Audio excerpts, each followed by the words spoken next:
14, I was diagnosed with cancer. Oftentimes, this statement is met with, "Oh my God, I'm so sorry," or "You should have never gone through that so young."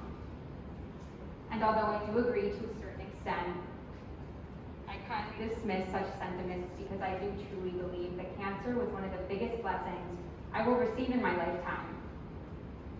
I understand the weight that my statement carries, but most importantly, I understand the immense amount of privilege I have in being able to say this.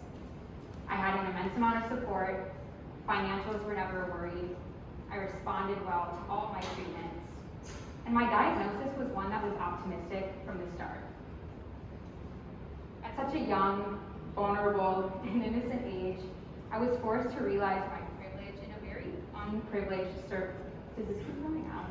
Or am I it does? I might just honestly trash this. Oh, should I? Yeah. Can you hear me? Yeah. Okay.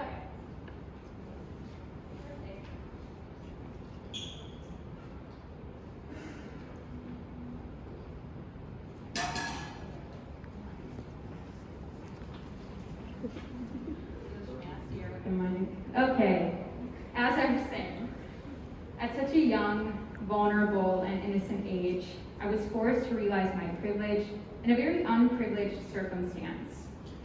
At 14, my only rude awakening wasn't cancer, because the recognition of this privilege was equally as destructive.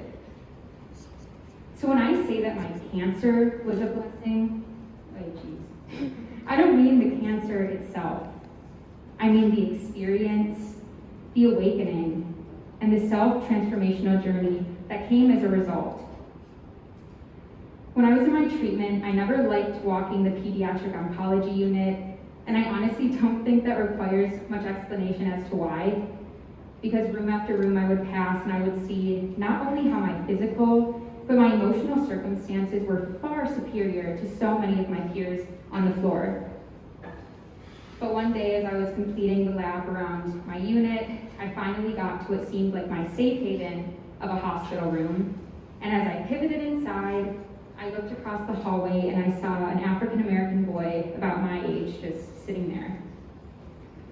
Although our biological circumstances may have been somewhat comparable, I do believe that the situational similarities stopped there, because I got to walk into my vibrant room filled with my loving family members, all my art supplies, my pens, pencils, I had blankets, stress balls, desserts, sent from people I did not know the names of, who I'd never even met in my life.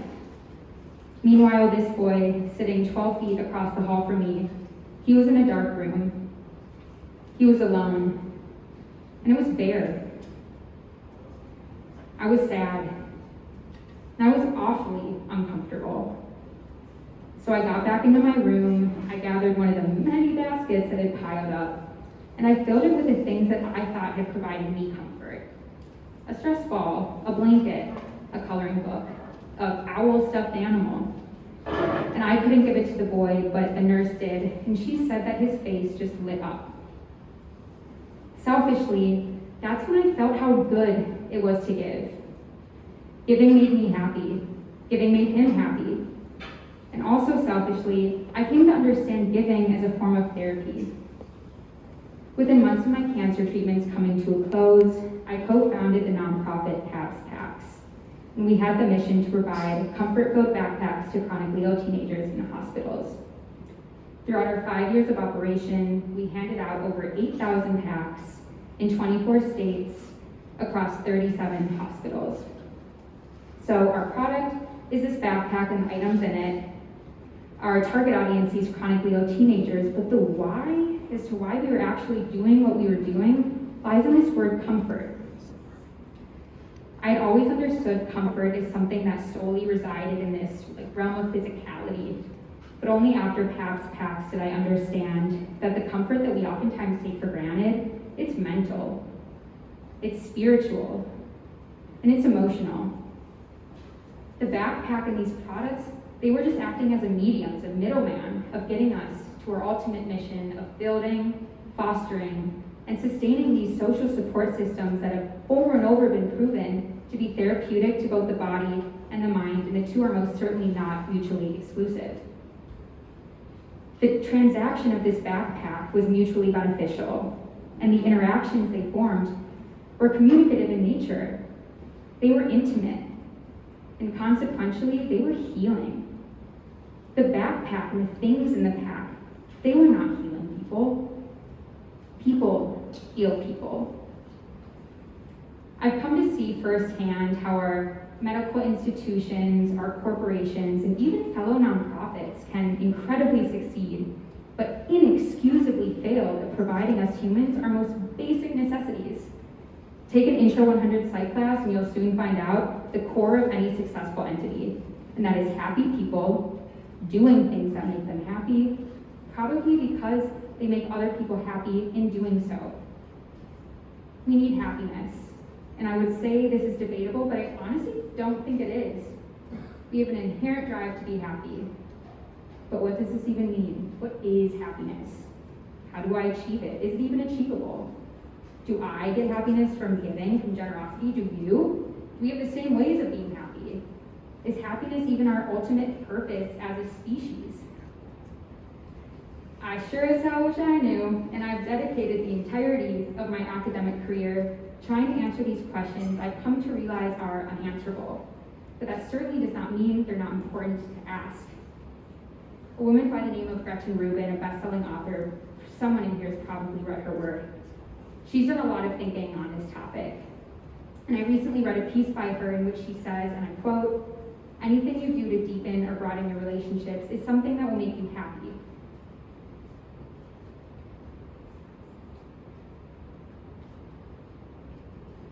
So, and I'm like trying to track what I just said. It's something that will make you happy. And I do believe that there are 1,000,001 ways of achieving said happiness.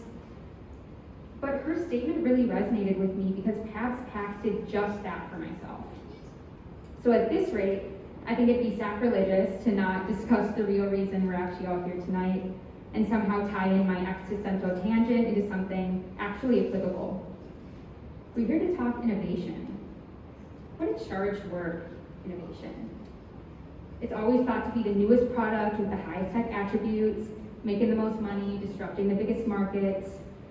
But I'm here to talk about what I think is the most important form of innovation, and that's positive innovation. Positive innovation combines insights from the field of positive psychology and positive design to create things and experiences that help us in this drive for happiness. And if I learned one thing from Pabst Packs, it's that positive innovation yields success, and anything you do to truly benefit the masses is one that will stick. And positive innovation does not have to be novel. A backpack wasn't novel. The concept of comfort was not novel. And social support systems are certainly not novel. But Pabst Packs was successful because we innovated with people's happiness and well-being in mind. And we streamlined its accessibility to our innate emotional necessities. And we streamlined accessibility to happiness for both the giver and the receiver of the backpack. So innovators are not going to be the ones who grow social media hits by 25%. They're not going to be the ones with a 36 on the ACT or a 4.0. They're going to be the ones who can think, who can feel, and who can understand. They're the aware and they're the awakened. Cancer was a blessing because it made me think. It certainly made me feel. And it made me understand things that, as uncomfortable as they were incredibly illuminating. I'd like to end with some words from Margaret Edson, who's a phenomenal American playwright, and also like a kindergarten teacher, so she does it all. And she says, "Emotion is virtually immeasurable, but this certainly does not undermine its importance. Tangibility does not necessarily yield success, and it certainly does not guarantee gratification. The best types of innovation cannot be represented in a pie chart. Not everything that counts can be counted." Thank you.